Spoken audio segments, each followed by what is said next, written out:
Always thought-provoking and informative. Forget the spin and media bias from the left and right. We know you are sick and tired of being told what to think, how to act, and what you can and can't do. Direct from the You Stream It Broadcast Network, it's time for another edition of the Last Christian Newscast and Radio Show with your hosts J.D. Williams and T.L. Farley. Real news and biblical common sense analysis starts in 3, 2, 1. Well, welcome everybody, and thanks again for joining us for another edition of the Last Christian Newscast and Radio Show. My name is J.D. Williams, and usually I would be introducing to you my co-host, Mr. T.L. Farley. They have a personal issue going on right now. Hopefully, Terry will be with us here in just a few minutes. If not, I'll try to get through this by myself. I do want you guys to take another look at what was displayed on the screen as we came on today. This is what we're going to tackle today on the newscast. First of all, a federal court has now laid the blame directly on President Biden for the ongoing border crisis. Also, we're going to discuss the origins and the effects of COVID-19. Those are emerging, and believe it or not, and I'm sure that you guys, it comes as no surprise to you, that all of the big tech people, they've been lying to us for 3 years, and it's just now beginning to come out. We're also going to be talking about the growing threat from China and also Russian advances into Ukraine, what to expect there as we possibly prepare for a conflict with Russia. By the way, we should also be expecting that conflict with China. So we're already looking at a two-front war if things do not turn around quickly. And finally, we're going to be examining the imminent Israeli attack on the Iranian nuclear facilities. It will happen. I guarantee it will happen, because Israel is not about to allow any country to destroy it. So we're going to get into all of this and much more today. But again, a federal court has now laid the blame directly on our president for the crisis on the border, a crisis that this administration refuses to acknowledge. And of course, this is all globalism. This is something that the world wants. This is something that the United Nations wants. They have touted it for years. If you don't believe me, look it up. As a member of the United States Press Association, I can tell you that this is, in fact, their goal. But let's listen to what is transpiring as far as the direct accusation now falling on the President of the United States. Let's listen to this. The judge saying the White House has, quote, effectively turned the southwest border into a meaningless line in the sand by prioritizing alternatives to detention and by releasing more than 1 million aliens into the country. Our next guest filed that lawsuit, Florida Attorney General Ashley Moody. You have to feel great about a judge seeing it like most clear-thinking Americans see it, especially you. This is not just a win for Florida. This is a win for our country. To have a judge come in and say what we have been saying all along, in fact, calling the White House out when they said there wasn't a crisis or nothing was going on. A federal judge has now said, basically, Biden broke the border. His policies, his request for less detention has allowed millions to come in without following federal law. And so again, this is a win for the rule of law, which is the basic tenet on which our government by the people is built. See, you know, it's amazing. Every time the press secretary or a Biden official speaks, they say, we inherited a broken system. Absolutely is that the case? False. This proves that. In fact, one of my favorite lines in this order is when the judge was saying all of the evidence shows Biden's policies caused this surge, caused millions to come in, more than some populations of our states. And he said, look, you asked for less detention, you didn't follow the law, Biden, and now to blame it on not having those the detention is like a child killing its parents and then asking for pity because it's an orphan. This is the administration's intention all along has been to destroy the border and leaving our country vulnerable. This is a great win for our country. As you know, one of the basic responsibilities of a leader, going back for all time, is to protect the border where your people live. But actually, what changes today? What changes now? Well, the federal government said, nope, these policies are in blatant violation of federal law. You must follow federal law and secure the border. I can't believe we had to have a state take our president to court to get them to do that, but that's what they've said. They've paused it to allow them time to appeal. But I am telling you, this has driven me since this president took office. His policies are dangerous. As you see, Americans are dying. Police officers are asked to do incredible things, which we could control if we just secured our border. I will keep fighting this. Governor DeSantis will keep fighting this. We're in it not just for Florida, but for the country. Right. By the way, they say the reason why there's a big surge at the border, climate change. So that flies in the face of reality, and I hope people aren't buying that. Well, I would hope that nobody's buying that either. It sounds kind of silly to me that you have anyone saying that climate change is responsible for an influx of people coming from all countries up through South and Central America, and then, of course, crossing the American border, knowing that if they can just set foot in the United States, that they're going to be released. At least that's the way it has been ever since President Biden took office. And you heard them say there that the crisis has grown to such proportions now that the numbers coming across our southern border are actually equaling the population of some states. Now, this is ridiculous, and it is nothing short of an invasion.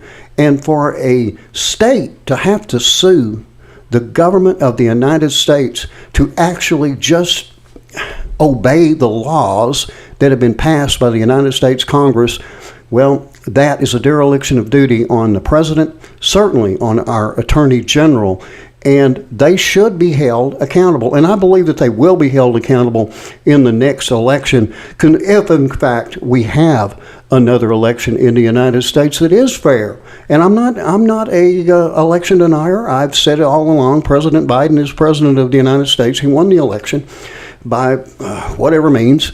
We can debate that one forever and always, I guess. But he is the president of the United States. And all that we ask is that he actually follow the law. And that is something that he and his administration seem to have a very difficult time doing, unfortunately. Okay, the next thing that we're going to talk about today is the epidemic, the pandemic known as COVID-19.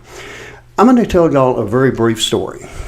In December of 2020, my wife and I came down with probably the worst flu that we have ever had in our entire life.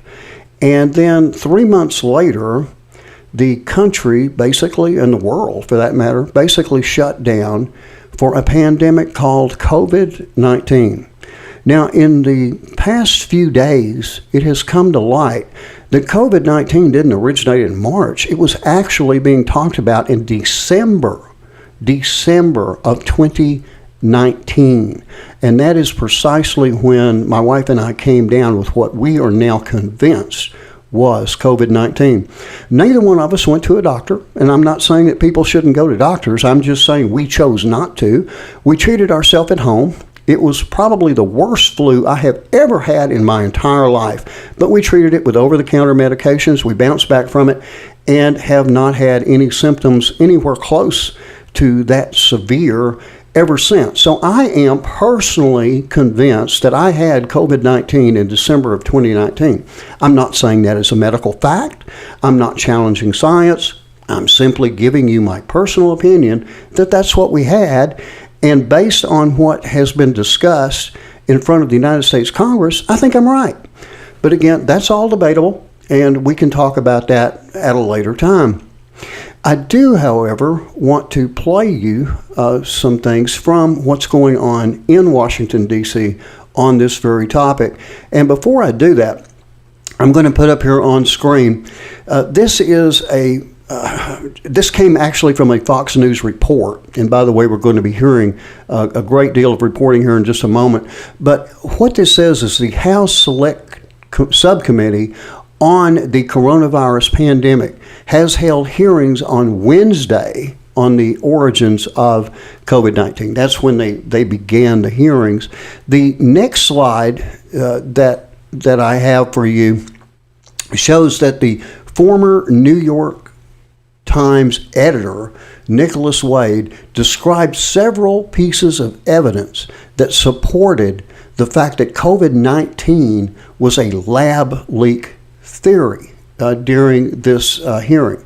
In other words, he believes that this COVID-19 actually came as a result of a lab leak in China, and this is something that I stated as an opinion as early as March of 2020, and big tech shut me down. They said that I was against science. No, I wasn't against science. I was against them lying, saying that science had proved it. And now it's coming out that science not only didn't prove anything, but now all these fact checkers and all of these social media companies, they're all being proven as liars. True, 100% liars, and that's just the way it is. But I will preface that by saying that is my opinion based on numerous news agencies that are reporting just that all across the world. Let's listen to this report. This is courtesy of Fox. And again, I must remind everybody, I am a member of the United States Press Association. I know Facebook got its little britches all bent out of shape, thinking that we were not members of the media. Well, we corrected them. We gave them a membership, and they haven't heard from them since. YouTube has done the same. They've tried everything that they can to shut us down because we are a religious organization. And even though this is a newscast, it is a newscast from a Christian perspective. So let's listen to this very quickly. Theory did not prevail by accident. It was promoted by science administrators in the United States and England, including Francis Collins and Anthony Fauci of the National Institutes of Health. The NIH is a national treasure, and Collins and Fauci, its most prominent leaders at the time, are well known to the public and on Capitol Hill. It's hard to believe that in the twilight of their long careers, they would seriously mishandle an issue as important as the origin of the COVID virus. Yet that is what the evidence seems to point to. The campaign to discredit lab leak began on the evening of January 31st, 2020, when Fauci received an email from 4 virologists led by Christian Anderson of Scripps Research. They had all concluded that SARS-2, because of its furin cleavage site, could not have been made in nature. Fauci was probably not too pleased to hear that the virus might have escaped from research that his agency has funded. Okay. So again, what is known here is that Anthony Fauci was actually employed and working with the same laboratory that is now being accused of releasing the coronavirus. Now, Mr. Fauci has done all that he possibly can to hide the fact that this is even a possibility. He has refused to accept that it was man-made. He said that it was created in nature, and that is now being disproven by scientists. So if we are worried about scientifics, if we are worried about science, then we need to listen to those same scientists who are saying that this did not occur naturally, but was in fact created in a lab in China and released. Now, the question becomes whether or not it was released intentionally or by accident. And to that, I have no answer.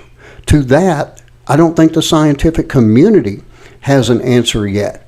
However, I can tell you that in Matthew chapter 24, we are warned of pestilence that will be abundant on the earth. Now, there's a bird flu that is moving around right now. And of course, COVID-19 is not over, not by any stretch of the imagination. As a matter of fact, there's a new outbreak, or was anyway, a new outbreak in China just in the past few months. So we don't know whether or not COVID-19 will be suppressed anytime soon. We don't know how long it's going to be around, but we do know that the Bible calls for that there will be pestilence in the days leading up to what Terry and I talk about, which is the rapture of the church. Now, here it's important, very, very important for people to understand that the rapture is real. Whether or not you can downplay it all you want to, and I know people are frustrated because it hasn't happened yet. Well, it hasn't happened yet because things happen in God's time. They do not happen in our time. I could say, oh, I would love for the rapture to happen today, and I would. But that doesn't mean it's going to. It's going to happen when God says it is time that it happens. So I ask people to please just be patient. It's going to happen. But the one thing that we do know is that once these things begin, once the wars and the rumors of wars that we're going to talk about here in a few minutes, once that begins to speed up, once the natural disasters across the world begin to speed up, and I've got a brand new report I'm going to be giving you here in just a moment, once these things begin to happen, they're going to happen more frequently and they're going to happen much faster. Once they start, we are on the road. I told you I've got a new report, and you'll have to bear with me as I look over here on this screen. But there is an Alaskan volcano that has been dormant for a century, and all of a sudden it is delivering ominous signs of significant unrest. Does this mean it's going to blow up? I don't know.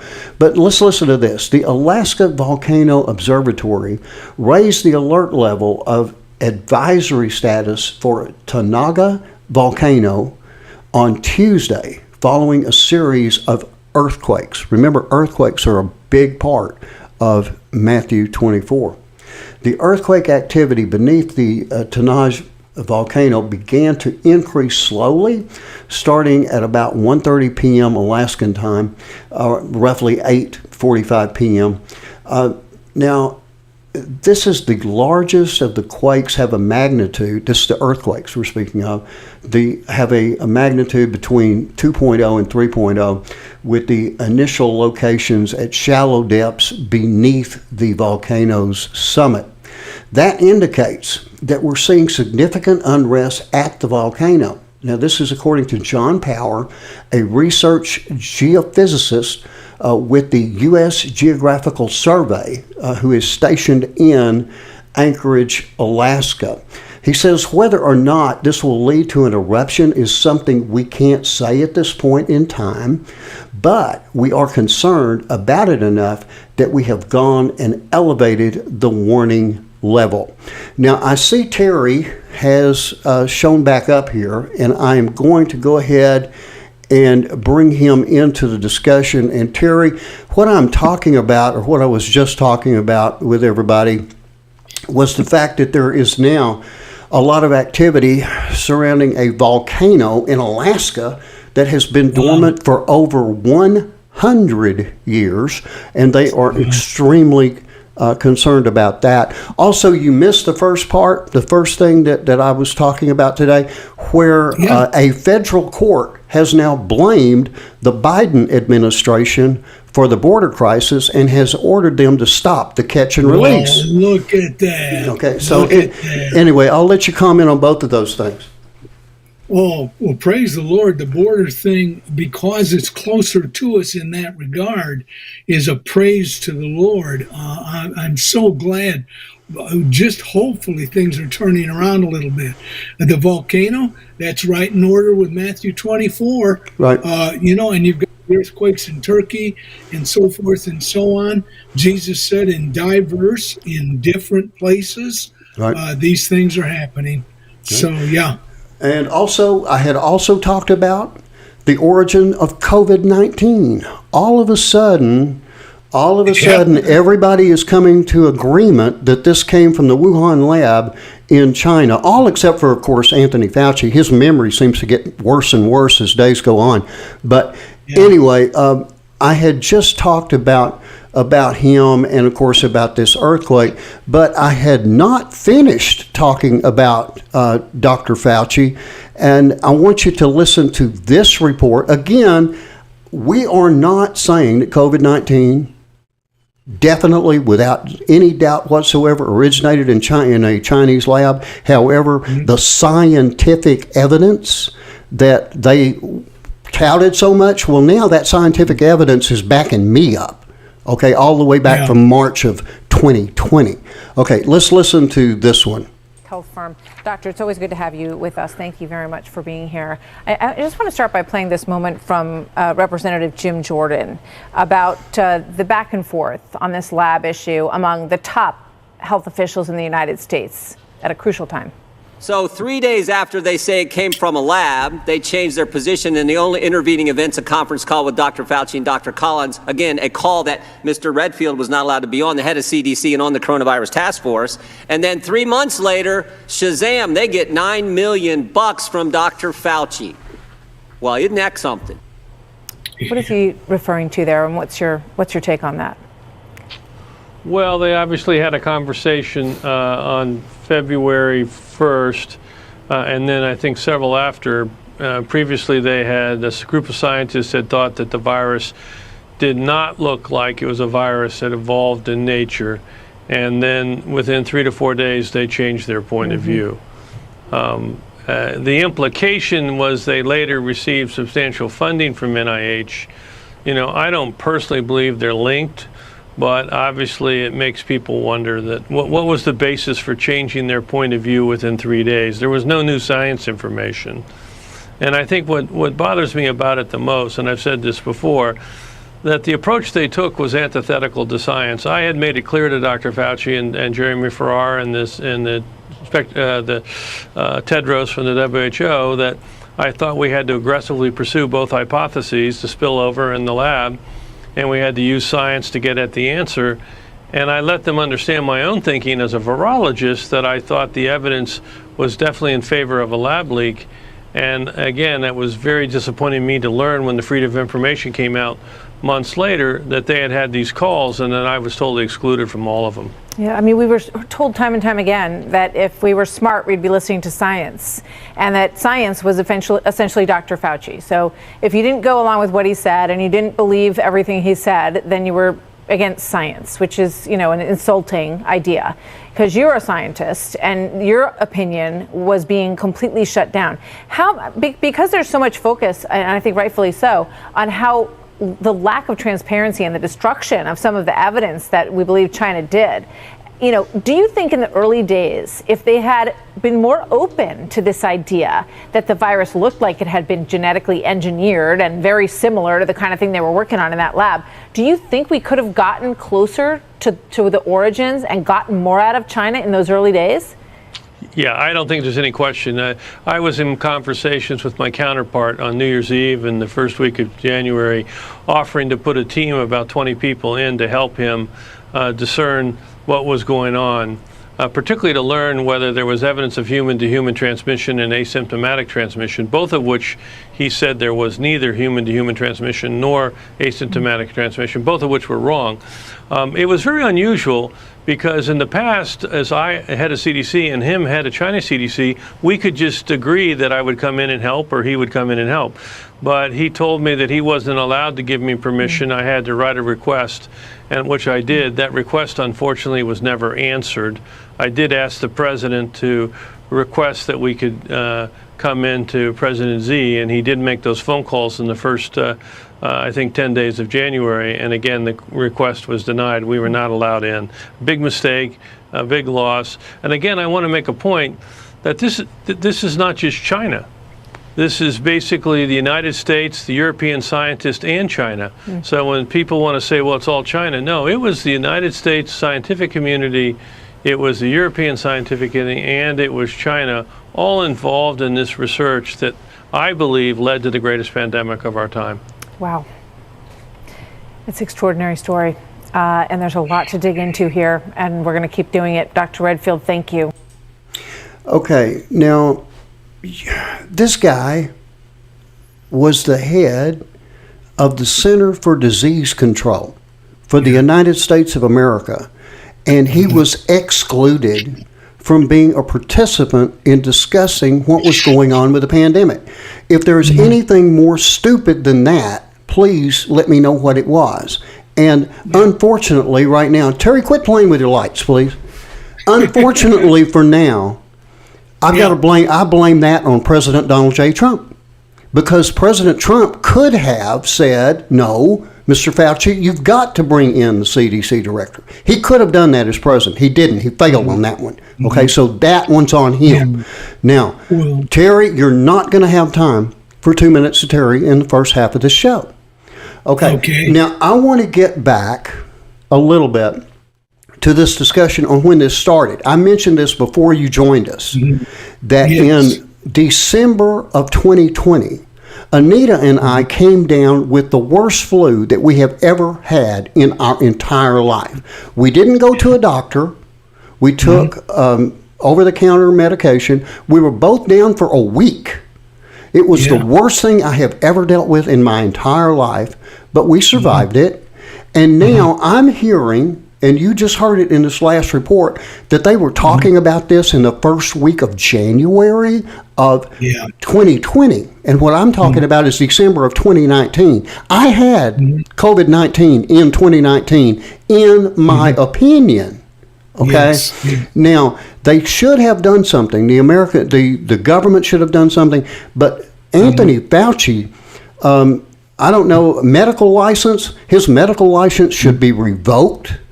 I think he should be put on trial for treason. That is my personal opinion. I truly believe that he should be federally charged. Now, I don't know what your opinion of that is. I don't want to get into that too deep for fear of YouTube taking us down, or Facebook, fascist book, as I now call them, trying to take us down. Okay? So, but anyway, COVID-19 is not going anywhere. And that's just a pestilence. Okay, so in this show so far, today, on this newscast so far, we have talked about pestilence and natural disaster. Both things are a part of Matthew 24. Terry, literally, you got 30 seconds to reply to that. Go ahead. I saw a sign coming home from dropping Karen off at work today, and I don't know who was behind it or what, but it said masks are very much encouraged. And I thought, where did that come from? Okay, I'm not going to get into that. That's the best way to get us banned. That is the best way to get us banned, is to talk about masks. Leave that out. Leave that out. Okay. Well, I'm telling you that Facebook, YouTube, social, it doesn't matter if it's your opinion or not. Doesn't matter. You are not allowed in the United States of America to express an opinion on masks. You can't do it. That is the one thing that they will take you down for immediately. If you have anything to say about a mask, it better be positive or you will be canceled. Period. Okay, for those of you that only get the first half of the show, we encourage you to go to www.lastchristian.net. For everybody else, we'll be right after the break for the second half of the newscast. Attention podcasters, influencers, media personalities, content creators, and aspiring or existing radio personalities. KRRB Revelation Radio now offers the opportunity to broadcast or syndicate both new or existing shows to all 50 states and more than 160 countries around the world. And if you currently operate a radio station, we offer you the opportunity to add several popular shows in virtually every genre for broadcast on your station. Choose programming from 30 minutes to 2 hours, with each internationally syndicated show adding quality content sure to grow your listening audience. We even have excellent optional services to help you promote your show or station. These services are not only designed for audio use on the radio, but also include tools for use on social media, even YouTube. For more information, visit www.revelationradio.net or email the Ustreamit LLC Broadcast Network at office@ustreamit.net today.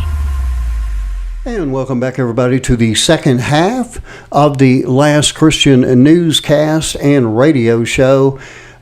Terry, in the first half, we concentrated on another part of the world, actually, and, of course, a lot to do with the United States. As a reminder here, real quick, the court laying blame on Biden for the border crisis, I think there are about 2 years too late on doing that, but at least they're catching up. The origins and the effects of COVID-19 as the ongoing congressional hearings continue. But now, as we get into the second half of the show, I want to talk more about China. And to do that, I have to go to written reports here. And, I think that we are underestimating China in everything that's going on right now. We had the Chinese spy thing going on, and I don't know. We let the thing just kind of hover over us for a week before we brought it down. But there's a lot of other stuff going on with China, and now we have threats coming out of Beijing. Okay, I want to read this. This is coming out of Beijing, China, and this is according to their new foreign minister. So we're talking about the actual Chinese government that's making these reports. He says that the U.S. and China are hurling toward inevitable, and that is a big word. He's hurling toward inevitable confrontation and conflict. Now, confrontation and conflict, from what I know, that means war, right? Yeah, it sure does. Okay, Now he said that, again, this is inevitable unless, of course, Washington changes course. Now, he said, in fact, the U.S. side's so-called competition is all around containment and suppression, a zero-sum game. He suggested that the conflict may be unavoidable unless Washington stops trying to suppress Beijing. The U.S. side supposedly wants to put guardrails on Sino-U.S. relations and not to clash. In fact, it wants China not to respond in words or action when slandered or attacked. That is just impossible.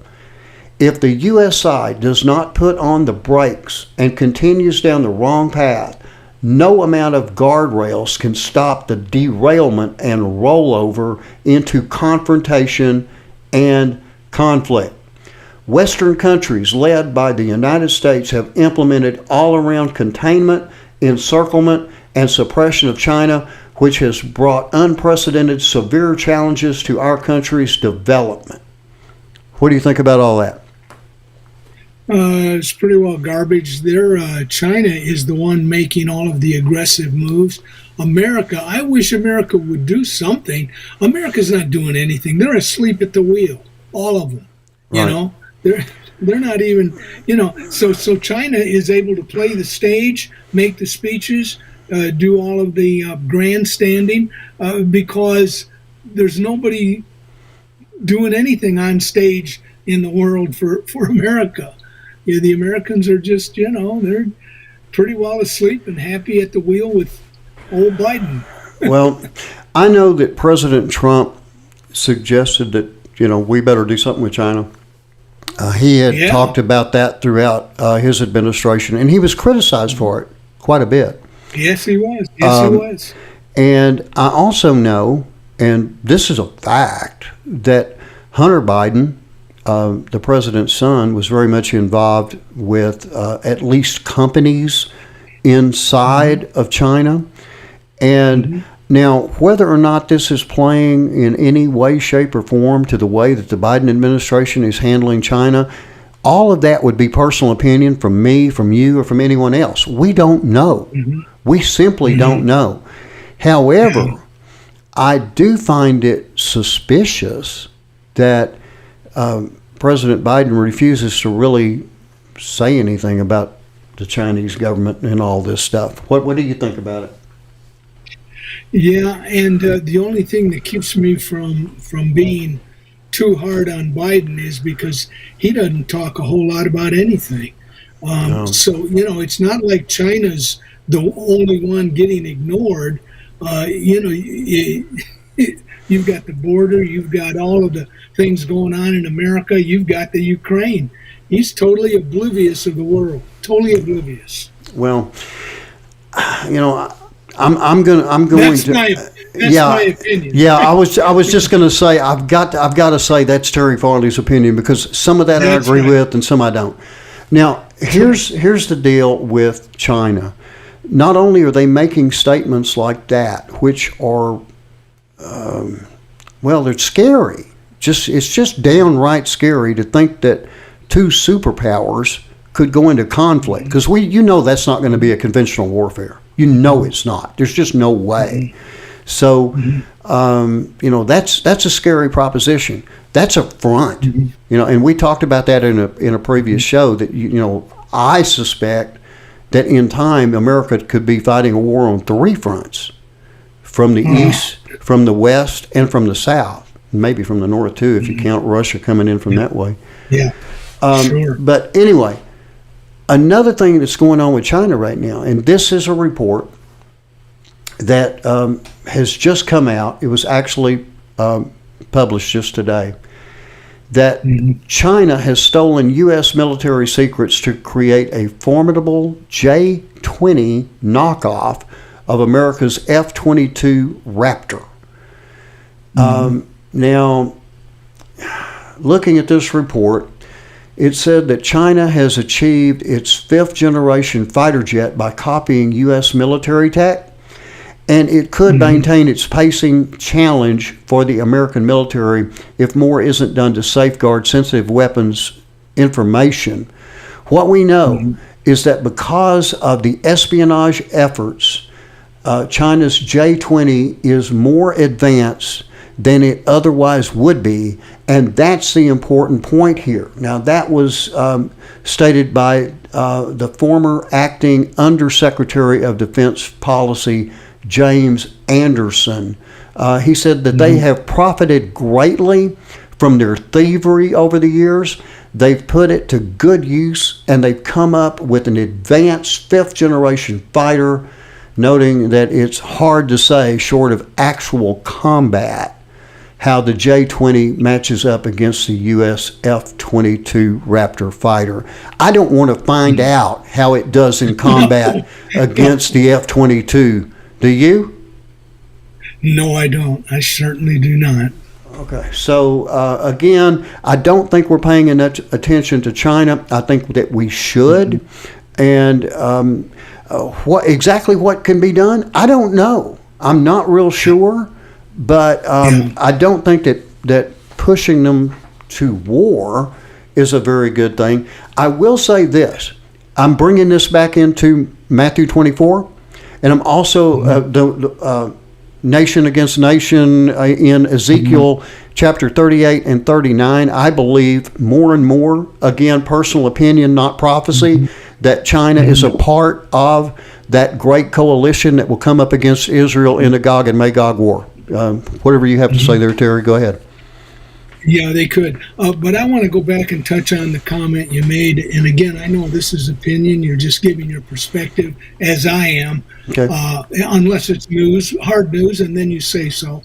But going back to that, I don't believe America is pushing China into war. I think China is pushing America into a position and a posture of obeisance, of the yes sir, no sir. Right.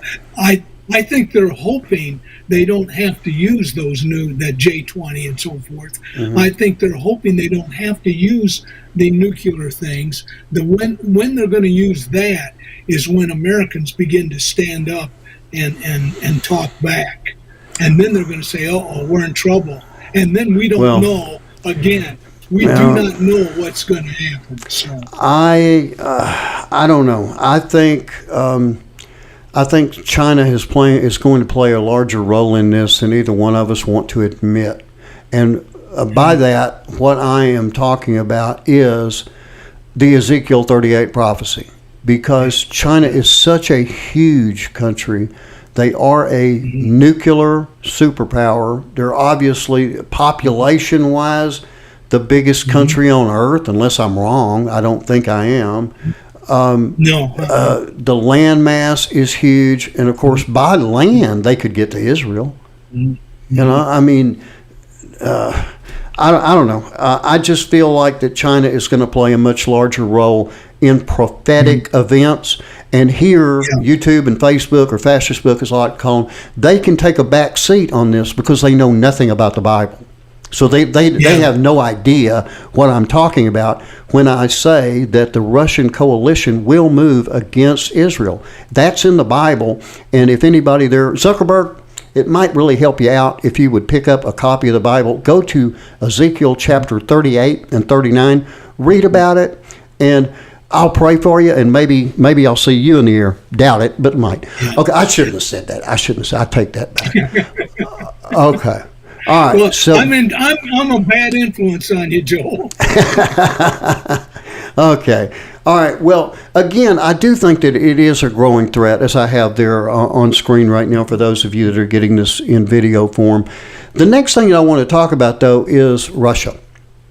And there is a lot going on in Russia and in the Ukraine.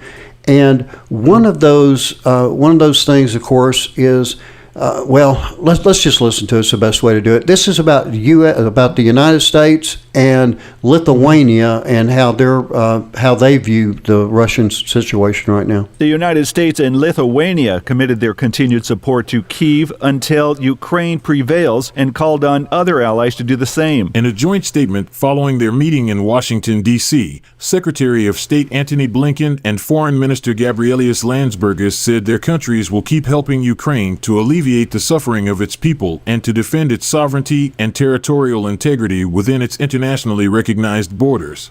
The leaders also reiterated calls for Russia to end the war and withdraw all of its troops and equipment, the statement said. Davis Richards reporting. Terry, I think you got some kind of connection with Lithuania, so I'll let you comment on that. My regards to the Lithuanians. My grandfather and grandmother came from there, so it always touches my heart, regardless of what the news, whether it's good, bad, or indifferent. I'm interested immediately. I certainly am admiring the position they're taking. We're just going to have to watch and see. I don't think that's going to stop the hook in the jaw. So, no. But other than that, I'm real glad they're standing up. Yeah. I'm proud of them for that. So. Well, yeah, and I'm sure that they'll stand up right until Russia says we're going to attack you, and then they'll probably sit down and shut up. Yeah. I mean, that's just that's just my personal. No, you're right. That's just my personal opinion.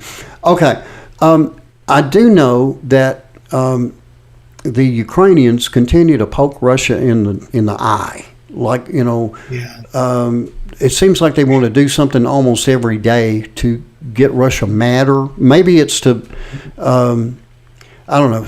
I think that they believe that they're building up some kind of great world effort, but actually that world effort is already showing signs and cracks of falling apart. But anyway, let's listen to this. This is the latest from Zelensky. Ukrainian President Volodymyr Zelensky has pledged to seek justice for an unarmed Ukrainian prisoner of war who was killed in a trench on video. The soldier, identified Tuesday by the Ukrainian military as Timofey Mykolaiovich Shadura, a member of the 30th Separate Mechanized Brigade, was seen on a short video that appeared on Telegram on Monday. With a cigarette on his lip, Shadura is heard saying, "Glory to Ukraine," before being shot to death. The shooters are believed to be Russian soldiers. After Shadura dies, one soldier mutters, "Die," expletive, in Russian, The Guardian reported. Harry Michaels reporting. So, again, we talked about this on Tuesday, and I said I had seen this video, and I have. I chose not to run it then. I'm choosing not to run it now. It is just too explicit, and I'm not going to show it. There's no reason to. It's a man being executed. Okay? That's what it is. It's a man being executed. The problem is we don't know who executed him. There's nothing about this video. There is absolutely nothing in the video whatsoever that shows that this was done by a Russian soldier. Nothing. Absolutely nothing. Okay? So, I'm staying away from that one. I think that I think it's a good thing that he wants to, support his troops and all that stuff. I'm speaking of President Zelensky there. I think that's great. But let's wait. Let's get it right. Let's get the facts in before we make a judgment one way or another. So how did Russia respond to this statement? Well, they did it overnight. Listen to this. From Feature Story News in London, I'm Nina Maria Potts for the latest world news. A UN official has raised the urgent alarm over the loss of power at Ukraine's Zaporizhzhia nuclear power plant following a wave of Russian airstrikes. In a strongly worded statement, Rafael Grossi told the board of the UN's nuclear watchdog that this cannot go on. More than 80 Russian missiles were fired at Ukraine overnight, which killed at least 9 people. It's the largest scale attack in weeks. Kharkiv and Odessa were also attacked. Officials in Kharkiv say there were about 15 strikes on the city alone on critical infrastructure. There were also attacks on Kyiv. Emergency services in the capital have been at the scenes of the explosions in the western and southern neighborhoods. The fresh attacks came as the battle over the eastern city of Bakhmut hardens. Okay, now I'm going to put a map up here real quick, just to where people can get some kind of an idea. And if you look down, and again, if you don't get this show in video form, unless it is removed by YouTube, you can be able to find it on YouTube. Same for Facebook. But if you look there, you will see the picture there of Bakhmut. And you can see that it is about, what would you say, Terry, 75% surrounded? Yeah. Okay. Yeah. So I don't see, they are talking about this place fighting back. I see the Russians moving in. You can see it's a pretty firm line all the way down from the north all the way to the south. They pretty much got that laid out there, and it looks like that they're surrounding them. So my suggestion to those living in that area is get the heck out of there as fast as you can, because I think you're inviting death if you stick around. I hope they can get out. I don't know that they can for sure. Now, I'm also going to read a report to you from Reuters, however you say it. You are my. And I actually hate it when you do that, but you're my spelling correcting person. Okay, but anyway, this comes out of Kyiv in the Ukraine.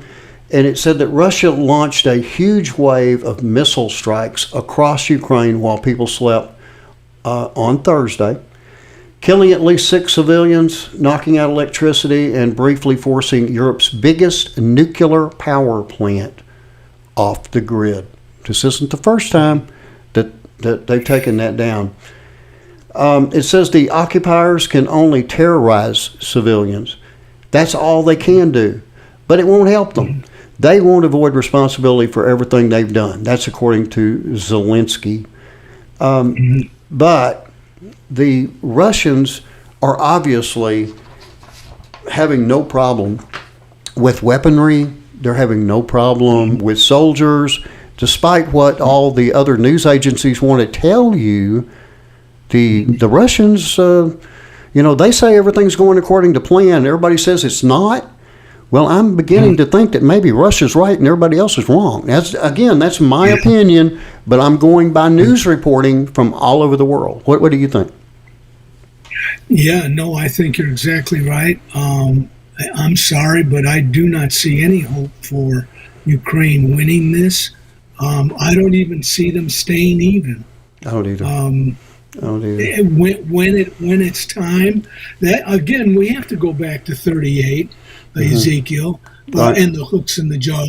There is just no stopping those passages. Right. It says it's going to happen, period. So. Right. Amen. Okay, and that brings me to the next clip. And this, actually, I've got a couple of minor ones, and I guess I should blow those off for now because of time. So I'll go ahead and go to Israel. And then if I have time, I'll come back to these because one of them deals with Iran and another one deals with Afghanistan. But anyway, let's listen to this. It's very, very important. Anything to do with Israel is important, and we should pay it a lot of attention. So let's listen to this. Eric Steckelback, Watchman Newscast. Again, I have full permission to play it as a member of the U.S. Press Association. Here we go. In the context of him talking about these great, apparently fruitful talks with Iranian officials, he also said, and I quote, "Any strike against a nuclear facility is outlawed and does not," and I'm paraphrasing here, "and does not fit with basically the norms of polite society." It was the essence of what Rafael Grossi said.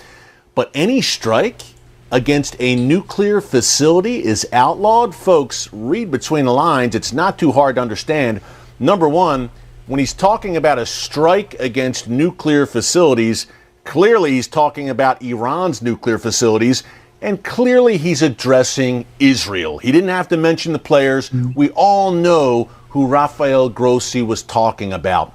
Why would he say that? Well, number one, he knows Iran's driving for the bomb. Number two, he knows it's an existential threat to the existence of the state of Israel, not to mention the entire region and the world ultimately. Grossi knows all of this, and he also knows that Benjamin Netanyahu means business. He has said time and time again, we will not allow Iran to acquire the bomb, and if we need to resort to the military option, we will have to unfortunately do that to preserve the existence of the world's one and only Jewish state. So, in my view, wildly irresponsible and short-sighted for Rafael Grossi to say that. It appears that Benjamin Netanyahu agrees, not surprisingly, of course. Here's what he said. I'm going to read it from my phone and just quote him directly. And he was none too happy, folks. He said, and I quote, "Rafael Grossi is a worthy person who made an unworthy remark. Outside of what law," he asked, "can we not strike? Is Iran, which publicly calls for our destruction, is it to protect its weapons of destruction that will slaughter us? Are we forbidden to defend ourselves?" Netanyahu continued. "Of course we are allowed, and of course we are doing this. Nothing will prevent us from protecting our country and preventing oppressors from destroying the Jewish state." Game, set, match. Game, set, match. It's very, very simple. If you don't mess with Israel, Israel doesn't mess with you. If you mess with Israel, prepare for a retaliatory strike. I mean, that's just the way it is.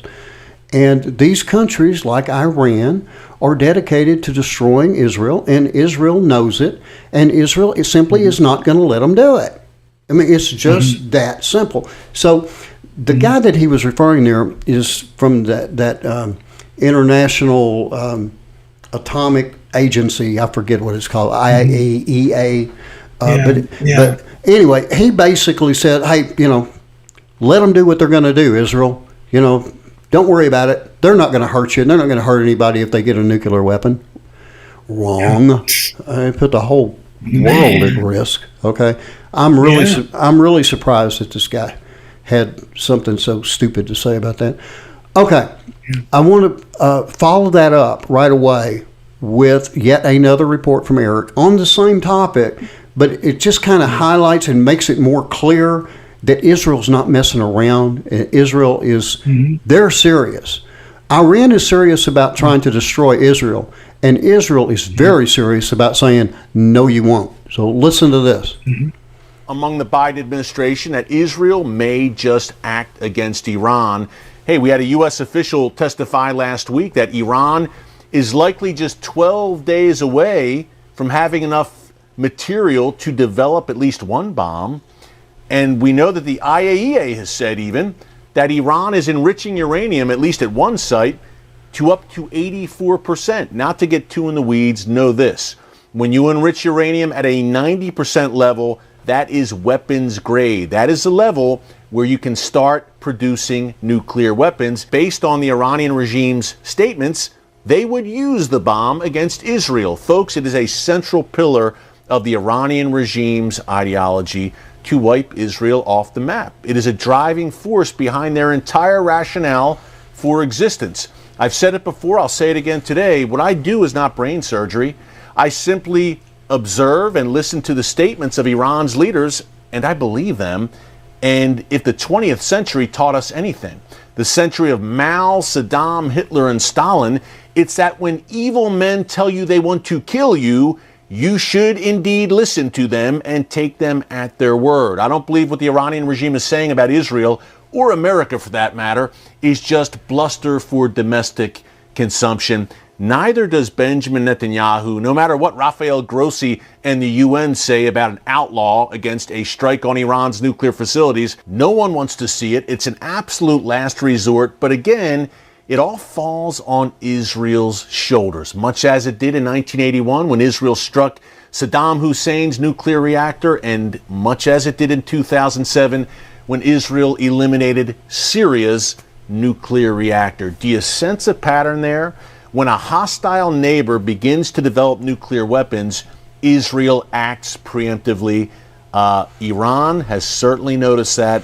So has the UN. Everyone knows the stakes. Everyone with common sense knows Israel's not going to sit on the sideline. Okay, so Israel they've done this before. They've acted against Iraq. They've acted against Syria. And I can pretty much guarantee you that Iran knows that they're going to act against them. I think that the IAEA and the United Nations and all nations of the world fully understand that Israel is not going to allow this to happen. They have people on the ground right now, Terry, in Iran. The Iranians are trying to find them, but they can't. But they're there. And the facilities are underground. I understand that not even the bunker buster bombs can't even get there. They're too deep. But Israel is very confident they can take them out. And my money's on Israel. How about you? Oh, yeah, completely. Totally. Even when Israel at a certain point gets to where they are just done for because of the people, the armies flooding in, God himself is going to strike them down. But until he does, he will give Israel all they need to take care of things until he comes into the picture himself. Amen. Now, if the Lord gives us another day to broadcast, we'll be back next time. Until then, good night.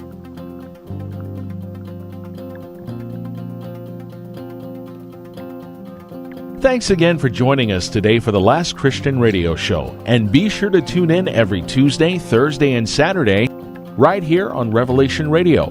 And don't forget to join us every Wednesday evening at 7:30 p.m. Central for the Last Christian Podcast. Now available on all major podcast platforms and at www.lastchristian.net. Until the trumpet sounds.